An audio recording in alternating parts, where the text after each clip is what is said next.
Hi friends, ನಮಸ್ತೆ. Welcome to Srishti's kitchen. ಇವತ್ತಿನ ನಮ್ಮ ಕಿಚನ್ನಲ್ಲಿ ಮೆಂತ್ಯ ಸೊಪ್ಪಿನ ದಾಲ್, ವಿಟಮಿನ್ಸ್ ಅಧಿಕವಾಗಿರುವ ಮೆಂತ್ಯ ಸೊಪ್ಪನ್ನು ಬಳಸ್ಕೊಂಡು ಟೇಸ್ಟಿಯಾಗಿ ದಾಲ್ ಹೇಗೆ ಮಾಡೋದಂತ ನೋಡೋಣ. ಅದರಲ್ಲೂ ಮೆಂತ್ಯ ಸೊಪ್ಪು ಇಲ್ಲಿ ಮನೆಯಲ್ಲೇ ಬೆಳೆಸಿರೋದಂದರೆ ಬಾಲ್ಕನಿಯಲ್ಲಿ ಕೆಲವೊಂದು ಸೊಪ್ಪುಗಳು ಹಾಕಿದ್ದೆ, ವಿಡಿಯೋ ಸಹ ನಿಮ್ಮ ಒಟ್ಟಿಗೆ ಶೇರ್ ಮಾಡಿಕೊಂಡಿದ್ದೆ.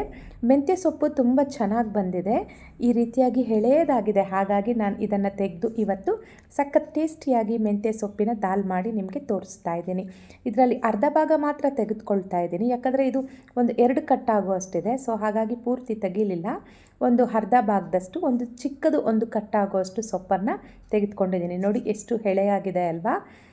ಈಗ ಮೊದಲಿಗೆ ಮೆಂತ್ಯ ಸೊಪ್ಪು ದಾಲ್ ಮಾಡ್ಕೊಳ್ಳಿಕ್ಕೆ ಒಂದು ಕುಕ್ಕರ್ ತೊಗೊಂಡು ಒಂದು 100 ಗ್ರಾಮ್ ಅಷ್ಟು ತೊಗರಿಬೇಳೆಯನ್ನು ಹಾಕ್ಕೊಳ್ತಾ ಇದ್ದೀನಿ. ಒಂದು ಅರ್ಧ ಗಂಟೆಗಳ ಕಾಲ ನೆನೆಸಿಟ್ಕೊಂಡಿದ್ದೆ. ಇದಕ್ಕೆ ಒಂದು 8 ಹಸಿರು ಮೆಣಸಿನ್ಕಾಯಿ ಸೇರಿಸ್ಕೊಳ್ತಾ ಇದ್ದೀನಿ.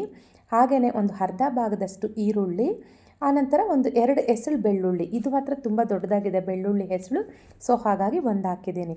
ರುಚಿಗೆ ತಕ್ಕಷ್ಟು ಉಪ್ಪು, ಹಾಗೆಯೇ ಒಂದು ಚಿಟಿಕೆಯಷ್ಟು ಅರಿಶಿನ ಪುಡಿ, ಒಂದು ಅರ್ಧ ಸ್ಪೂನಷ್ಟು ಅಡುಗೆ ಎಣ್ಣೆಯನ್ನು ಸೇರಿಸ್ಕೊಂಡು ಇದಕ್ಕೆ ಈಗ ಸ್ವಲ್ಪ ನೀರನ್ನು ಹಾಕಿ ಕುಕ್ಕರ್ ಮುಚ್ಚಳವನ್ನು ಮುಚ್ಚಿ ಒಂದು 3ರಿಂದ 4 ವಿಷಿಲ್ ಬೇಳೆಯನ್ನು ಸಾಫ್ಟಾಗಿ ನಾವು ಬೇಯಿಸ್ಕೋಬೇಕು. ಈಗ ಕುಕ್ಕರ್ ಮುಚ್ಚಳನ ಮುಚ್ಚಿ ಬೇಯಿಸ್ತಿದ್ದೀನಿ. ಅಷ್ಟರಲ್ಲಿ ಸೊಪ್ಪೆಲ್ಲ ಬಿಡಿಸಿ ನಾನು ರೆಡಿ ಮಾಡಿಟ್ಕೊಳ್ಬೇಕು ಬೇಳೆ ಬೇಯೋಷ್ಟರಲ್ಲಿ. ನೋಡಿ ಫ್ರೆಂಡ್ಸ್, ಎಷ್ಟು ಎಳೆಯದಾಗಿದೆ ಅಲ್ವಾ. ಹಾಗಾಗಿ ನಾನೇನು ಮಾಡಿದ್ದೀನಿ, ಸ್ವಲ್ಪ ಸಣ್ಣದಾಗಿರೋ ಕಡ್ಡಿಗಳು ಸಮೇತನೂ ಹಾಕಿದ್ದೀನಿ. ಕಡ್ಡಿ ಎಲ್ಲ ಬಿಸಾಡಲಿಕ್ಕೆ ಹೋಗಲಿಲ್ಲ.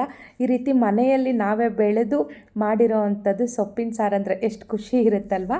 ಈಗ ನೋಡಿ ಒಂದು 4 ವಿಜಿಲ್ ಆಗಿದೆ, ಬೇಳೆ ಅನ್ನೋದು ಸಾಫ್ಟಾಗಿ ಬೆಂದಿದೆ. ಇದನ್ನೆಲ್ಲ ಸ್ವಲ್ಪ ಮ್ಯಾಶ್ ಮಾಡ್ಕೊಳ್ತಾ ಇದ್ದೀನಿ. ಈ ರೀತಿಯಾಗಿ ಮ್ಯಾಶ್ ಮಾಡಿಕೊಂಡು ಇದನ್ನು ಪಕ್ಕಕ್ಕೆ ಇಟ್ಕೊಳ್ಳಿ. ತೋರಿಸ್ತಾ ಇದ್ದೀನಿ ನೋಡಿ, ಈ ರೀತಿ ಸಾಫ್ಟಾಗಿ ಬೇಳೆ ಬೆಂದಿರಬೇಕು. ಆಗ ನಮಗೆ ಪಪ್ಪು ತಿನ್ನಲಿಕ್ಕೂ ಚೆನ್ನಾಗಿರುತ್ತೆ, ರುಚಿನೂ ಸಹ ಫಸ್ಟ್ ಕ್ಲಾಸ್ ಆಗಿರುತ್ತೆ. ಈಗ ನಾನು ಸ್ಟವ್ ಮೇಲೆ ಒಂದು ಬಾಣಲಿ ಇಟ್ಟು ಅದಕ್ಕೆ ಒಂದು ಸ್ವಲ್ಪ ಎಣ್ಣೆ ಸೇರಿಸ್ಕೊಳ್ತಾ ಇದ್ದೀನಿ ಒಗ್ಗರಣೆಗೆ. ಈಗ 1 ಸ್ಪೂನ್ ಸಾಸಿವೆ, 1 ಸ್ಪೂನ್ ಜೀರಿಗೆ, ಹಾಗೆ ಸಣ್ಣದಾಗಿ ಹಚ್ಚಿಟ್ಕೊಂಡಿರೋ 1 ಈರುಳ್ಳಿ, ಸಣ್ಣದಾಗಿ ಪೀಸ್ ಮಾಡಿ ಕಟ್ ಮಾಡಿ ಇಟ್ಕೊಂಡಿರೋ ಅಂಥದ್ದು 1 ಬೆಳ್ಳುಳ್ಳಿನ ಹಾಕಿ ಎಲ್ಲ ಚೆನ್ನಾಗಿ ಒಗ್ಗರಣೆಯಲ್ಲಿ ಫ್ರೈ ಮಾಡ್ಕೊಳ್ತಾ ಇದ್ದೀನಿ. ಈಗ ಇದಕ್ಕೆ ಒಂದು ಸ್ವಲ್ಪ ಕರಿಬೇವು ಸೊಪ್ಪನ್ನು ಸಹ ಹಾಕ್ಕೊಳ್ತೀನಿ.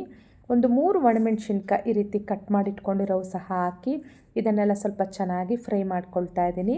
ಇದೆಲ್ಲ ಫ್ರೈ ಆದಮೇಲೆ ಇದಕ್ಕೆ 1 ಟೊಮ್ಯಾಟೊ ಚೆನ್ನಾಗಿ ಹಣ್ಣಾಗಿರೋ ಅಂಥದ್ದು ಈ ರೀತಿಯಾಗಿ ಸಣ್ಣದಾಗಿ ಕಟ್ ಮಾಡಿಟ್ಕೊಂಡು 1 ಟೊಮ್ಯಾಟೊನ ಸೇರಿಸ್ಕೊಂಡು ಎಲ್ಲ ಚೆನ್ನಾಗಿ ಫ್ರೈ ಮಾಡ್ಕೊಳ್ಳಿ. ಟೊಮೆಟೊ ಎಲ್ಲ ಸ್ವಲ್ಪ ಸಾಫ್ಟ್ ಆಗಲಿಕ್ಕೆ ಇದಕ್ಕೆ ರುಚಿಗೆ ತಕ್ಕಷ್ಟು ಒಂದು ಸ್ವಲ್ಪ ಉಪ್ಪನ್ನು ಹಾಕ್ಕೊಳ್ಳೋಣ. ಬೇಳೆ ಬೇಯೋವಾಗೂ ಹಾಕಿದ್ವಿ, ಸೊ ಹಾಗಾಗಿ ನೋಡಿಕೊಂಡು ಹಾಕ್ಕೊಳ್ಳಿ. ಕಡಿಮೆ ಆದರೂ ಹಾಕ್ಕೋಬೋದು, ಜಾಸ್ತಿ ಆದರೆ ಕಡಿಮೆ ಮಾಡಲಿಕ್ಕೆ ಕಷ್ಟ ಆಗುತ್ತೆ. ಒಂದು ಸ್ವಲ್ಪ ಉಪ್ಪು ಹಾಕಿ ಒಂದು ಸ್ವಲ್ಪ ಹಿಂಗನ್ನು ಸಹ ಹಾಕ್ಕೊಳ್ತಾ ಇದ್ದೀನಿ.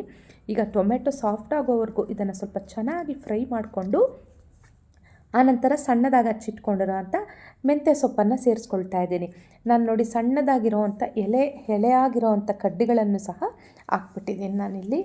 ಈಗ ಈ ಮೆಂತ್ಯ ಸೊಪ್ಪು ಬೇಗನೆ ಇದರಲ್ಲೆಲ್ಲ ಫ್ರೈ ಆಗೋಗುತ್ತೆ, ಎಣ್ಣೆಯಲ್ಲಿ ಚೆನ್ನಾಗಿ ಫ್ರೈ ಆಗೋಗುತ್ತೆ, ಸಮಯ ಹೆಚ್ಚಿಗೆ ತೆಗೆದುಕೊಳ್ಳೋದಿಲ್ಲ.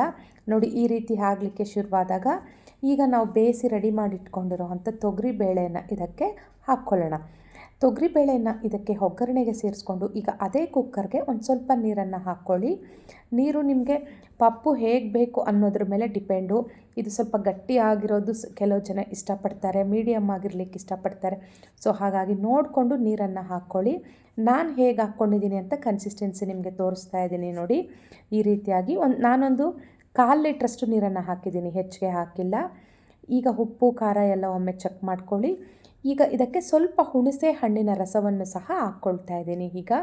ಈಗ ಲಿಡ್ ಕ್ಲೋಸ್ ಮಾಡಿ ಸ್ಟವ್ ಮಧ್ಯಮ ಉರಿಯಲ್ಲಿಟ್ಕೊಂಡು ಒಂದು 5 ನಿಮಿಷಗಳ ಕಾಲ ಕುಕ್ ಮಾಡಿಕೊಂಡ್ರೆ ಸಖತ್ ಟೇಸ್ಟಿಯಾದ ಮೇಥಿ ಕೂರ ಪಪ್ಪು ಮೆಂತ್ಯ ಸೊಪ್ಪಿನ ದಾಲ್ ಇಲ್ಲಿ ಸವಿಯಲು ಸಿದ್ಧವಾಯಿತು. ಜೀರಾ ರೈಸ್ಗಾಗ್ಬೋದು ಅಥವಾ ವೈಟ್ ರೈಸ್ಗಾಗ್ಬೋದು, ಬಿಸಿ ಬಿಸಿ ರಾಗಿ ಮುದ್ದೆಗಾಗ್ಬೋದು, ಚಪಾತಿಗಾಗ್ಬೋದು, ತುಂಬ ಚೆನ್ನಾಗಿರುತ್ತೆ. ಬಿಸಿ ಅನ್ನಕ್ಕೆ ತುಪ್ಪ ಹಾಕ್ಕೊಂಡು ತಿನ್ನಲಿಕ್ಕೂ ಸಹ ತುಂಬ ಚೆನ್ನಾಗಿರುತ್ತೆ. ಕನ್ಸಿಸ್ಟೆನ್ಸಿ ತೋರಿಸ್ತಾ ಇದ್ದೀನಿ ನೋಡಿ, ಈ ರೀತಿ ಇದ್ದರೆ ಸಾಕು. ಈಗ ಸ್ಟವ್ ಆಫ್ ಮಾಡಿಕೊಂಡು ಸಣ್ಣದಾಗಿ ಹಚ್ಚಿಟ್ಕೊಂಡಿರೋ ಅಂಥ ಕೊತ್ತಂಬರಿ ಸೊಪ್ಪನ್ನು ಸಹ ಸ್ವಲ್ಪ ಮೇಲೆ ಸೇರಿಸ್ಕೊಂಡು ಸ್ಟವ್ ಆಫ್ ಮಾಡ್ಕೊಳ್ತಾ ಇದ್ದೀನಿ. ಈಗ ಇದನ್ನು ಸರ್ವಿಂಗ್ ಬೌಲ್ಗೆ ತೆಗೆದುಕೊಳ್ತಾ ಇದ್ದೀನಿ. ಕನ್ಸಿಸ್ಟೆನ್ಸಿ ನೀವು ನೋಡ್ತಾ ಇರ್ಬೋದು, ಮೀಡಿಯಮ್ ಆಗಿ ಕರೆಕ್ಟಾಗಿದೆ. ಜೀರಾ ರೈಸ್ಗೆ ತುಂಬ ಚೆನ್ನಾಗಿರುತ್ತೆ. ನೀವು ಸಹ ಒಮ್ಮೆ ಟ್ರೈ ಮಾಡಿ. ನಮ್ಮ ಆರೋಗ್ಯಕ್ಕೂ ಸಹ ಮೆಂತ್ಯ ಸೊಪ್ಪು ತುಂಬ ಅಂದರೆ ತುಂಬಾ ಒಳ್ಳೆಯದು. ನಾನು ಮಾಡಿದ್ದ ಈ ರೆಸಿಪಿ ನಿಮಗಿಷ್ಟ ಆಗಿದ್ದಲ್ಲಿ ನನ್ನ ಚಾನಲ್ಗೆ ಲೈಕ್ ಮಾಡಿ, ಶೇರ್ ಮಾಡಿ, ಹಾಗೆ ಸಬ್ಸ್ಕ್ರೈಬ್ ಮಾಡ್ಕೊಳ್ಳಿ.